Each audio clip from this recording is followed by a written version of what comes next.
더 깊이 있게 뉴스 속으로 시사인이 만드는 정치 라이브 김은지의 뉴스인 3월 6일 방송 시작합니다.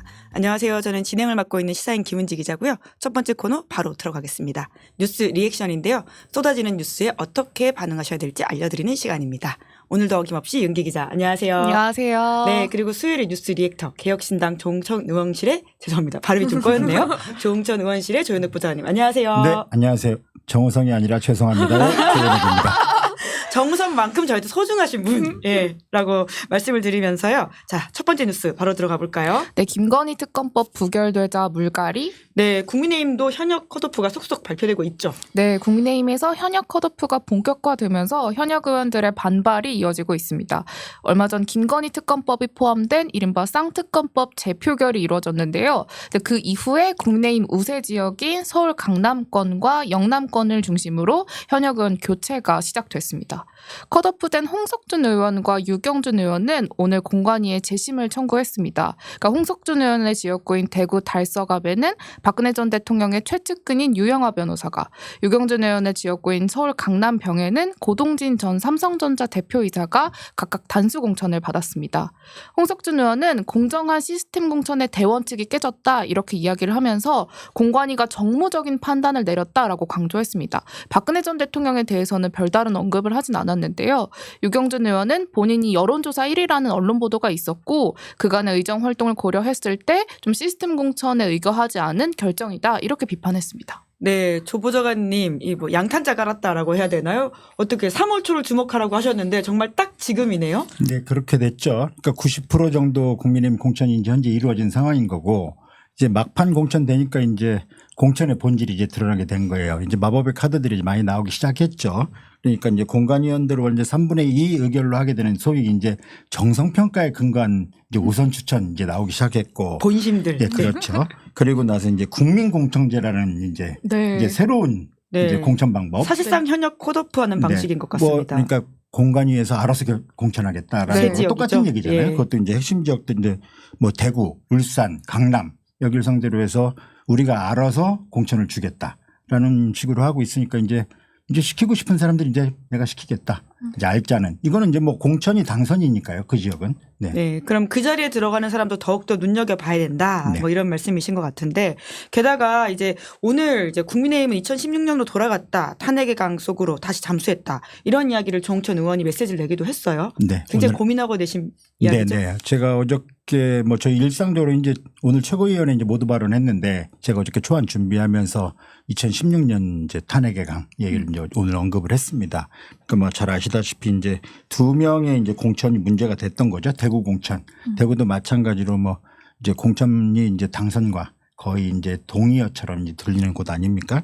이제 두 변호사죠. 그러니까 유영하 변호사하고 그다음에 도 변호사. 도태우 변호사. 도태우 변호사. 도태우 변호사 같은 경우에 뭐 그 변호인단 활동했던 것뿐만 아니라 지난 총선에서 부정선거를 이제 엄청 주장했던 분 아닙니까? 이제 이번 총선에서도 굉장히 이제 뇌관으로 올라오실 분이긴 한데 일단 그런 것 같아요. 그러니까 민주당 지지층이 분열되고 그다음에 투표율이 좀 떨어질 거라는 예상이 있기 때문에 국민의힘 좀 자신감이 좀 생긴 것 같아요. 벌써 네네. 아직 40일 이제 네. 30일대로 들어가긴 그러니까 했죠. 뭐 중도 지지층이 필요성 같은 걸 별로 느끼지 않는 것 같아요.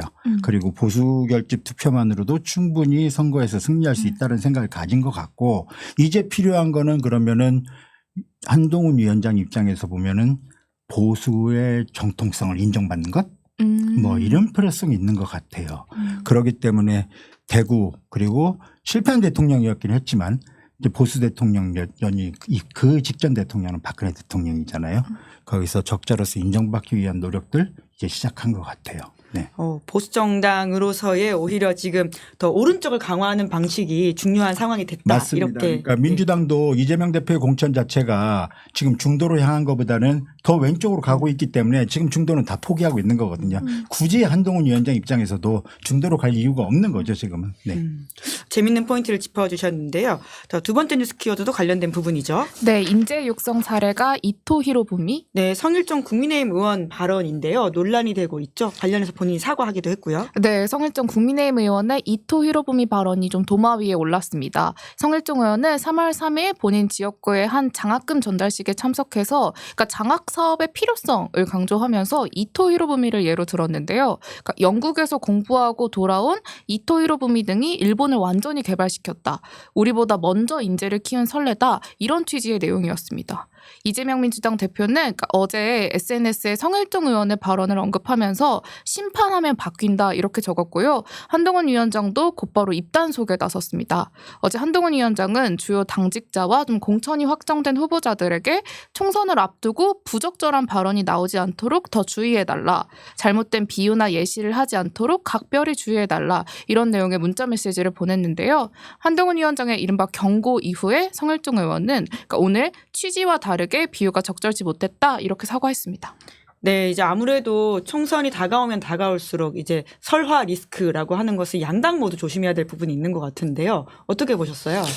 그렇죠. 이제 그 설화라는 건 사실은 뭐 말의 실수라기보다는 그러니까 특히 이제 뭐 계층이나 지역, 세대를 결집시키는 효과가 있을 거예요.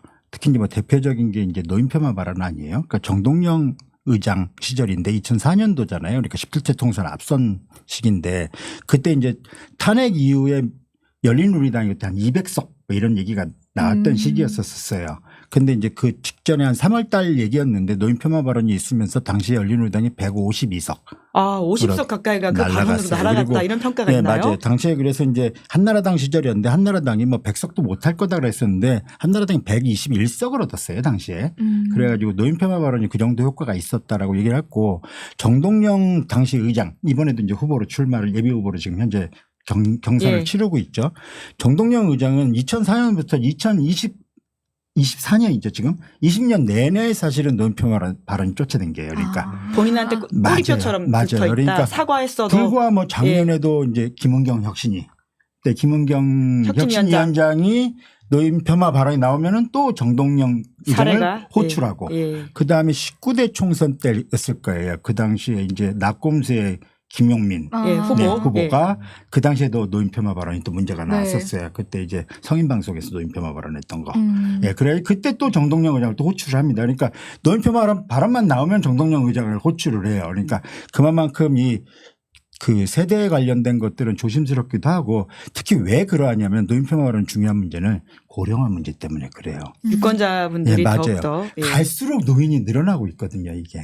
그래서 의도적으로 사실은 설화를 일으키는 사람들도 있어요. 왜냐하면은 갈등을 만드는 것 자체가 표에 도움이 된다고 하면은 일부러 갈등을 유발하는 사람들도 있기는 합니다. 하지만은 그거는 표 계산을 할 때 되게 조심스러워 해야 되는 거기는 해요. 네. 네. 성일종 의원은 사실 뭐 이게 표 계산으로서 했던 발언은 아닌 것 같고 좀 해프닝성이었고 관련된 사과를 하고 있는 것 같은데 계속해서 상대 후보인 조항기 후보가 또 계속 문제 제기하고 있다. 이런 사실도 말씀드리면서 세 번째 뉴스 키워드 가보죠. 네, 슈퍼 웬즈데이 민주당. 네. 오늘 민주당에 관련된 소식들이 경선 결과 많이 나오는데 또 탈당 소식도 있고 그러네요. 네, 오늘 민주당에서 또 다른 한 명의 탈당자가 나왔습니다. 그러니까 친문계 좌장으로 꼽히는 사선의 홍영표 의원이 민주당은 총선 승리보다 반대 세력 제거에 몰두하고 있다라고 하면서 민주가 사라진 가짜 민주당을 탈당한다고 밝혔습니다. 홍영표 의원은 이번 공천 과정에서 현역하의 10% 평가를 받고 컷오프 됐는데요. 홍 의원은 민주당 공천을 두고 이재명 대표의 사당화를 위한 공천이라고 강하게 비판했습니다. 그러니까 앞으로는 먼저 민주당을 탈당한 30 의원과 함께 이른바 민주연대를 구성한 뒤에 새로운 미래와 연대해서 이번 총선에 대응하겠다는 계획입니다. 민주연대 출범 시기에 대해선 적어도 다음 주 초에는 마무리 짓겠다라고 했고요. 추가 합류할 현역 의원에 대해서는 좀 별다른 언급을 하진 않았습니다. 그러니까 한편 민주당은 오늘 저녁 10시에 박용진 의원과 강병원 의원에 대한 공천 경선 결과를 발표합니다. 그러니까 친명계 자객공천 논란이 일었던 지역구들인데요. 그러니까 오늘 저녁 발표되는 경선 결과가 민주당 공천 파동의 분수령이 될 것으로 보입니다. 네, 오늘 밤 10시가 되면 사실 발표가 되는 상황이긴 한데요. 그래도 대체적으로 지금 현 상황 전망 어떻게 하시는지 궁금하긴 합니다. 뭐 불행히도 뭐 아무튼 친명계의 낙승이 예상되고 있는 거죠. 현재까지 나온 결과들만 놓고 보면은 그러니까 지금 공천 과정들 보면은 그러니까 민주당의 시스템 공천이라는 것 자체가 경쟁력 있는 비명들 같은 경우에는 컷오프. 그다음에 경선으로 해가지고 떨굴 수 있을 만한 후보들은 경선을 붙여주고 또 어떤 후보들은 3인을 붙이고 어떤 후보들은 2인을 붙이는 형식으로 해가지고 사실 엄청 괴롭혀대는 공천 시스템이잖아요, 이게.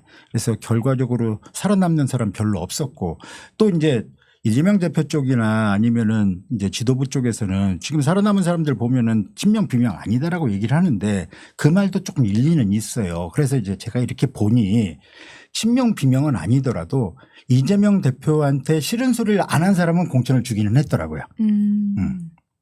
뭐 저는 사실 오면서도 그런 생각을 해봤는데 대표적으로는 그래요. 그러니까 제가 실명을 얘기하면 엄청 싫어하긴 하실 텐데 이인영 의원 같은 경우는 대표적인 케이스기는 해요. 이인영 의원은 단순공천 받았잖아요. 이인영 의원이 근데 친명은 아니거든요. 근데 이인영 의원이 이재명 대표한테 싫은 소리를 하거나 반기를 들은 적은 없어요. 그다음에 잠재적인 경쟁자도 아니라고 생각을 하는 것 같아요. 그러니까 지금 어찌됐든 이재명 대표한테 경쟁자가 된다고 느끼는 사람들은 이번에 다 공천에서 밀어낸 거는 사실이니까 오늘 결과도 비슷한 것 같아요. 네. 이제 그런 포인트로 오늘 결과를 보면 될 것 같다. 이렇게 네. 짚어주셨는데. 불행히도 그렇습니다. 자, 그리고 어제 이재명 대표와 조국 혁신당 대표가 만났다라는 소식도 전해드렸는데 예, 이은기 기자가 이어서 또 전해줄 소식이 있죠. 네, 어제 말씀해 주신 것처럼 이재명 대표와 조국 혁신당 대표가 당대표 신분으로 만나서 그러니까 연대와 협력을 약속했다는 소식을 전해드렸었는데요. 그러니까 당초 민주당의 위성정당인 그러니까 더불어민주연합을 조직했던 박홍근 의원은 그러니까 조국 혁신당을 선거연합의 대상으로 고려하기 어렵다. 이 점을 분명히 밝혀둔다라고 선을 그은 바 있습니다. 근데 최근 여론조사 지표에서 그러니까 조국 혁신당이 민주당 지지층 사이에서 좀 또 다른 대안으로 떠오른 것처럼 보이자 좀 당내 기류가 바뀐 것으로 보입니다. 민주당 전략공관위에서 비례대표 후보자 추천 분과위원장을 맡고 있는 김성환 민주당 의원은 오늘 SBS 라디오에서 그러니까 저희로서는 조국 혁신당의 분발이 저희 당 특히 지역구 후보에게는 상당히 도움이 된다 이렇게 이야기했는데요. 현재 조국 대표는 그러니까 자녀 입시 비리 혐의 등으로 지난달 2심에서 징역 2년을 선고받은 상태입니다. 네, 관련해서 또 오늘 조홍천 의원도 메시지를 냈는데 민주당은 조국의 강으로 풍덩 빠져버렸다라고 쓰셨거든요. 네, 풍덩 빠져서 다이빙을 했다 그랬죠. 아, DM말까지는 제가 못 챙겼네요. 네, 방송에서는 그렇게 말을 했어요. 네, 네. 네, 그런 메시지 또 쓰시면서도 고민이 많았을 것 같은데 지금 민주당의 스탠스가 좀 바뀌었다 이렇게 판단하고 계시는 거죠? 민주당의 스탠스가 바뀐 게 아니라 민주당 지도부의 스탠스가 일관성이 있는 것 같아요. 그러니까 뭐 어떤 의미냐면은 그러니까 민주당의 총선 승리를 바라지 않는 것 같아요. 그러니까 민주당의 총선 승리를 바라는 거라면은 민주당이 공천한 사람이 많이 당선이 돼야 돼요. 저는 위성정당에 대해서 비판적이었지만 그러면은 민주당 위성정당의 민주당 지도부라면은 민주당 위성정당의 후보가 당선이 많이 되는 게 당연히 필요한 거 아닙니까? 근데 지금 현재의 그 비례대표 투표 지지율로 본다면은 지금 민주당 위성정당 같은 경우에는 민주당에서 직접 추천한 후보들은 아마 한 5석 이 정도밖에 안 될 것 같아요. 현재 지지율로 보면은. 점점 더 상황이 안 좋아지고 그렇죠. 있다 이렇게 그러니까 전망하시는 절반 거죠? 투표하기로 했으니까 그러면은 지금 비례대표가 46석으로 한 석이 줄어들었잖아요. 줄었으니까요. 그러니까 지난번에 민주당 위성정당 17석 얻었으니까 지금 반반 나눈다 치면은 뭐 17석에서 10석도 안 될 텐데 지지율이 절반으로 똑 줄어들게 되면은 뭐 이제 5석이나 4석밖에 안 될 텐데 그러면은 더 열심히 해서 민주당 위성정당을 먹어야 되는데 조국 신당이 가져가도 우리는 좋습니다라고 얘기하는 것 자체가 사실 지도부로서는 전혀 납득할 수 없는 태도거든요. 근데 사실 출발 생각을 해보면은 그 병립형에서 위성정당 이제 다시 이제 준연동형으로 돌아가면서부터 이제 선택을 한 것 같아요. 이제 그 민주당의 총선 승리나 아니 공천 과정도 마찬가지 이거보다는 친명 정당으로 만들기 위한 그 계획에서 뭐 같은 스탠스를 계속 가져가는 것 같아요. 그래서 뭐 민주당의 승리보다는 어찌됐든 친명 그리고 두 번째로는 어찌됐든 우리가 같이 연대할 수 있는 뭐 세력만 있으면 되는 거 아니냐. 그리고 반윤석열 연대라든가 야권의 승리라고 하지만 그럼 반윤석열이라고 하면은 사실 개혁신당도 반윤석열인데 왜 그럼 우리하고 연대하자고 안 해요? 제안하면 받으실 건가요? 아니 그러니까 뭐 우리도 야당인데. 그러니까 그런 거예요. 그러니까 뭐 야당이면 누구는 야당이고 우리는 여당입니까 그러면은? 전 그런 생각이에요. 개혁신당 그러니까. 지금 열려 있다라고 합니다. 아니 그런 뜻은 아니에요. 그러니까 내 마음에 드는 사람들이 따로 있다라는 거죠. 그러니까 나하고 가까운 사람, 나한테 욕 안 하는 사람, 나한테 친한 사람. 뭐 이런 게 따로 있는 것 같아요. 그리고 이제 약간 여론조사 문제 잠깐 좀 얘기하고 싶은데 좀 혼탁스러워요. 요즘 여론조사가. 그러니까 지금 혁신당 혁신당이요. 공식 명이죠. 조국혁신당의 지지도가 높게 나온다고 하는데 조국혁신당은 지금 비례정당이잖아요. 네. 본인들이 주장하고 있는 거는 현재로선 지역구 출마자가 있진 않은 상황이긴 있진 않은 합니다. 상황이잖아요. 그러면은 정당 지지도를 같이 조사를 하면 안 돼요. 그러니까 국민들은 굉장히 헷갈릴 거예요, 지금. 왜냐하면 거기 지역구 후보를 안 내는 상황인데. 그래서 저희 같은 경우에는 그래서 많이 좀 손해를 보고 있다고 생각을 하고 한 가지 또 덧붙이고 싶은 거는 조국 혁신당의 조국 대표가 그 당을 창당을 하면서 그런 말을 했잖아요. 비법률적인 방식으로 명예회복을 명예회복을 하겠다 그랬으면은 과거의 인터뷰에서 그랬죠. 네네네. 그런 거라면은 저는 비례대표로 나오면 안 된다고 생각을 해요.